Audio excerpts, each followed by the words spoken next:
বিশ্ব সংবাদে আপনাদের স্বাগত। শুরুতেই সংবাদ শিরোনাম, পরে বিস্তারিত।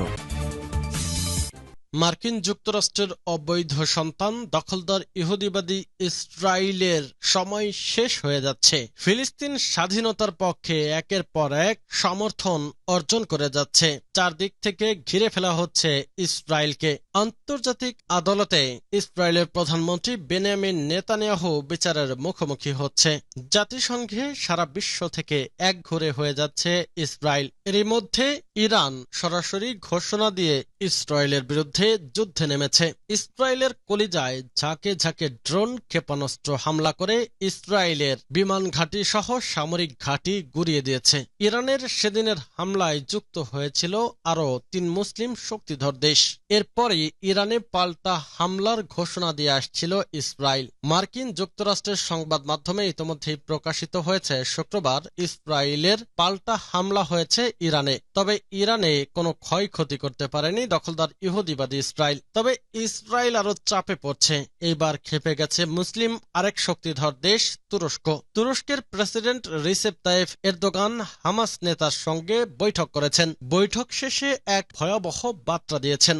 আজকের এই সংবাদে জানাবো এ সমস্ত গুরুত্বপূর্ণ সংবাদ। প্রথমেই জানিয়ে দেব উত্তেজনার মধ্যেই রাশিয়ার সঙ্গে জোট বাঁধছে ইরান। এরপরে জানাবো ইসমাইল হানিয়ার সঙ্গে বৈঠক শেষে এরদোগানের ভয়াবহ বার্তা। আরও জানাবো আফ্রিকায় বাড়ছে রাশিয়ার প্রভাব, ৭ থেকে মার্কিন সেনাদের বের করে দেওয়ার হুমকি। এদিকে নেতানিয়াহুকে নিয়ন্ত্রণ করা দরকার ঘোষণা দিয়েছেন মুসলিম শক্তিধর দেশ ইরান। এবং সর্বশেষ জানিয়ে দেব দুবাই বন্যার কারণ, কৃত্রিম বৃষ্টিপাত নাকি আবহাওয়া পরিবর্তন। এতক্ষণ শুনছিলেন সংবাদ শিরোনাম, এখন বিস্তারিত। অনুরোধ থাকবে ভিডিওটিতে একটি লাইক দিন, কমেন্টস করে জানিয়ে দিন আপনি কোন জেলা থেকে বা কোথা থেকে এই সংবাদটি শুনছেন। ভিউয়ার্স, আজকের সংবাদের সব থেকে গুরুত্বপূর্ণ বিষয় হচ্ছে ইহুদিবাদী ইসরায়েল মার্কিন যুক্তরাষ্ট্রের অবৈধ সন্তানের সময় ফুরিয়ে আসছে। মুসলিম শক্তিধর দেশ দখলদার ইহুদিবাদী ইসরায়েলের বিরুদ্ধে একজোট হয়ে গেছে। এই মুসলিমদের শক্তির সাথে যুক্ত হয়েছে অন্যতম পরাশক্তির দেশ রাশিয়া।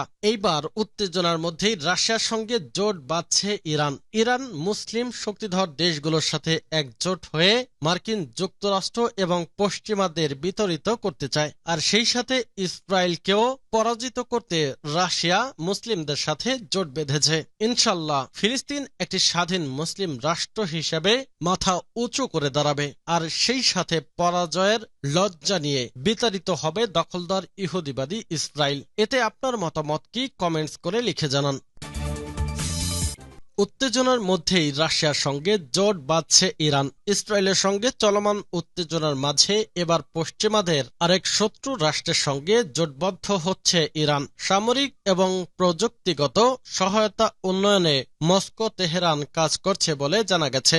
ইরান ইসরায়েল সংঘাতের জেরে গোটা মধ্যপ্রাচ্য জুড়েই তুঙ্গে উত্তেজনার পারদ। পাল্টাপাল্টি হামলায় যে কোনো সময় যুদ্ধের রূপ নিতে পারে বলে আশঙ্কা তৈরি হয়েছে। এমন পরিস্থিতিতে প্রকৃত অর্থেই যদি সংঘাত রণক্ষেত্রে গড়ায়, তবে ইরানকে ইসরায়েলের পাশাপাশি লড়তে হবে যুক্তরাষ্ট্র ও তার পশ্চিমা মিত্রদের বিরুদ্ধে। কেননা ইহুদি রাষ্ট্রকে তাদের সর্বাত্মক সমর্থন দেওয়ার বিষয়টি অনেক দিনের আলোর মতোই পরিষ্কার। এমন পরিস্থিতিতে নিজেদের অবস্থান আরো শক্তিশালী করে মাঠে নামছে ইরান। এই তৎপরতার অংশ হিসেবে এবার রাশিয়ার সঙ্গে সম্পর্ক আরো জোরদার করেছে রাইসি প্রশাসন। সামরিক এবং প্রযুক্তিগত উন্নয়নে পারস্পরিক সহযোগিতা আরো জোরালো করছে মস্কো তেহরান। আন্তর্জাতিক আইনের আওতায় রাশিয়ার সঙ্গে প্রতিরক্ষা সম্পর্ক জোরদার করতে চায় ইরান। বিশ্লেষকরা বলছে ইসরায়েল এবং তার মিত্রদের বিরুদ্ধে শক্তিশালী প্রতিরোধ গড়ে তুলতেই ইরান রাশিয়ার এই পদক্ষেপ। এমনকি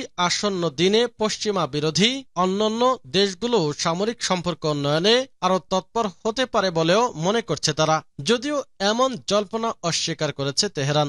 দাবি তৃতীয় কোনো পক্ষের বিরুদ্ধে বা আঞ্চলিক সংঘাতের বিরুদ্ধে কাজ করবে না এই মিত্ররা, বরং আঞ্চলিক নিরাপত্তা ও স্থিতিশীলতা নিশ্চিতই তাদের মূল লক্ষ্য। ইসমাইল হানিয়ার সঙ্গে বৈঠক শেষে এরদোগানের বার্তা। ফিলিস্তিনি স্বাধীনতাকামী সংগঠন হামাসের প্রধান ইসমাইল হানিয়ার সঙ্গে বৈঠক করেছেন তুরস্কের প্রেসিডেন্ট রিসেপ তাইয়েপ এরদোগান। ইস্তাম্বুলের দলমাবাজ অফিসে এই রুদ্ধদ্বার বৈঠকটি অনুষ্ঠিত হয়। এতে তুরস্ক ও হামাসের প্রতিনিধি দলের সদস্যরাও উপস্থিত ছিলেন। বৈঠকে তারা মূলত গাজা ও ফিলিস্তিনের ভূখণ্ডে ফিলিস্তিনিদের ওপর ইসরায়েলি হামলা, গাজায় পর্যাপ্ত ও নিরবিচ্ছিন্ন মানবিক ত্রাণ সহায়তা প্রদান এবং মধ্যপ্রাচ্যে টেকসই শান্তি প্রতিষ্ঠার ওপর জোর দিয়েছেন। প্রেসিডেন্ট এরদোগান বলেছেন, ফিলিস্তিনিদের ঐক্যবদ্ধভাবে কাজ করতে হবে। এটাই হবে ইসরায়েলের প্রতি তাদের সবচেয়ে শক্তিশালী জবাব। ইসরায়েলি অপপ্রচার ঠেকিয়ে ফিলিস্তিনের সম্পর্কে সত্য ও তাদের ন্যায় অধিকার সম্পর্কে বিশ্ব সম্প্রদায়কে আরো বেশি করে জানাতে হবে। এর আগে শনিবার এরদোগানের সঙ্গে সাক্ষাৎ করতে ইস্তাম্বুলে আসেন হামাস নেতা ইসমাইল হানিয়া। সাদ থেকে মার্কিন সেনাদের বের করে দেওয়ার হুমকি। আফ্রিকা জুড়ে রাশিয়ার প্রভাব বাড়ার সাথে সাথে আরেকটি আফ্রিকান দেশে তার সামরিক উপস্থিতি হারানোর ঝুঁকি পড়েছে যুক্তরাষ্ট্র। সাদ সরকার একটি স্পর্শকাতর নিরাপত্তা চুক্তির অবসান ঘটিয়ে সমস্ত মার্কিন বাহিনীকে এনজামেনার ফরাসি ঘাঁটি ছেড়ে চলে যাওয়ার নির্দেশ দিয়েছে। গত সপ্তাহে সাদের বিমান বাহিনী প্রধান ইদ্রিস আমিনের তরফ থেকে মার্কিন প্রতিরক্ষা দূতকে পাঠানো এক চিঠিতে যুক্তরাষ্ট্রে তাদের স্ট্যাটাস অফ ফোর্স এগ্রিমেন্ট বাতিল করার হুমকি দেওয়া হয়েছে। সোফা চুক্তিটি মার্কিন সামরিক কর্মীরা সাদে কাজ করতে পারেন এমন নিয়ম ও শর্তাবলী নির্ধারণ করে। এই পদক্ষেপটি এসেছে আফ্রিকার মার্কিন স্বার্থের জন্য একটি গুরুত্বপূর্ণ সময়ে, যখন মার্কিন কর্মকর্তারা সতর্ক করেছে যে আফ্রিকা মহাদেশ জুড়ে রাশিয়ার আধিপত্য ছড়িয়ে পড়ছে। নেতানিয়াহুকে নিয়ন্ত্রণ করা দরকার বলছেন ইরান। ইরানের পররাষ্ট্রমন্ত্রী হোসেইন আমির আবদুল্লাহিয়ান ইসরায়েলের প্রধানমন্ত্রী বেনিয়ামিন নেতানিয়াহুর ব্যাপারে হুঁশিয়ারি দিয়ে বলেছেন, ইসরায়েলের প্রধানমন্ত্রী বেনিয়ামিন নেতানিয়াহুর নিয়ন্ত্রণের বাইরে চলে গেছেন, তাকে নিয়ন্ত্রণ করা দরকার। খবর ইন্না নিউজের। শুক্রবার নিউ ইয়র্কে মধ্যপ্রাচ্য শান্তি প্রক্রিয়ার বিশেষ সমন্বয়কারী টর ওয়েনেসল্যান্ডের সঙ্গে এই অঞ্চলের উন্নয়ন নিয়ে আলোচনা করার সময় এ মন্তব্য করেন তিনি। ইরানের হামলা সম্পূর্ণ বৈধ দাবি করে তিনি বলেন, ইরান ইসরায়েলি সরকারের উপর একটি বড় প্রতিশোধমূলক হামলা পরিচালনা করতে সক্ষম হয়েছে। দুবাই বন্যার কারণ কৃত্রিম বৃষ্টিপাত নাকি আবহাওয়া পরিবর্তন? মঙ্গলবার মাত্র কয়েক ঘন্টার মধ্যে ১৪২ মিলিমিটার ৫.৫৯ ইঞ্চি এর বেশি ঝড় বৃষ্টি ৩০ লাখের বেশি লোকের আবাস দুবাইকে প্লাবিত করে দিয়েছে। দুবাই আন্তর্জাতিক বিমানবন্দরে প্রায় ১২৭ মিলিমিটার ৫ ইঞ্চি বৃষ্টিপাত হয়েছে, যেখানে সাধারণত পুরো বছর প্রায় ৭৬ মিলিমিটার ৩ ইঞ্চি বৃষ্টি ঘটে থাকে। সংযুক্ত আরব আমিরাত ইউএ কর্তৃপক্ষ জানিয়েছে, দেশটিতে এবারে সর্বকালের সবচেয়ে বেশি ঝড় বৃষ্টি হয়েছে। ইউএই এর সংবাদ সংস্থা এটিকে একটি ঐতিহাসিক আবহাওয়া ঘটনা বলে অভিহিত করেছে। প্রতিবেশী ওমানেও ভারী বর্ষণ ও বন্যা দেখা দিয়েছে, যাতে অন্তত ২০ জনের মৃত্যু হয়েছে। মঙ্গলবার সংযুক্ত আরব আমিরাতে আঘাত হানার আগে ঝড়টি প্রাথমিকভাবে রবিবার ওমানে আঘাত হানে। বাহরাইন, কাতার ও সৌদি আরবেও বৃষ্টি হয়েছে। সংযুক্ত আরব আমিরাত এবং আরব উপদ্বীপের অন্য কোথাও বৃষ্টিপাত বিরল, যা সাধারণত শুষ্ক মরুভূমির জলবায়ুর জন্য পরিচিত।